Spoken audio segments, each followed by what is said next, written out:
চান্দুর বাপ কলিমুদ্দির ফলা সলিমুদ্দিকা নবী বলে হের মতো। যদি ক্ষমতা থাকতো জিব্বাটা রেখাইটা দিতাম। আপনি তখনই চেয়ারম্যানকে সম্মান দিতে পারবেন যখন তাকে চেয়ারম্যান মনে করবেন।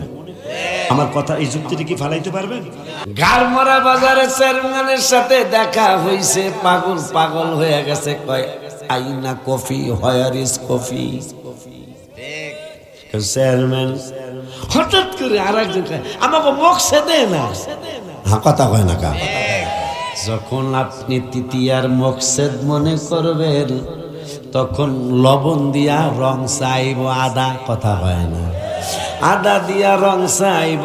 যখন আপনি তৃতীয়ার চেয়ারম্যান মনে করবেন তখন কিন্তু আপনি রং চা খাওয়াইতে লজ্জা লাগবো, তখন কিন্তু আপনি কফি খুঁজবেন।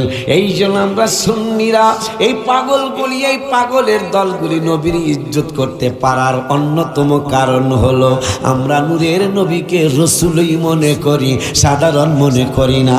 এই জন্য ইয়া নবী সালাম আলাইকা কইয়া দাঁড়াইতে পারি।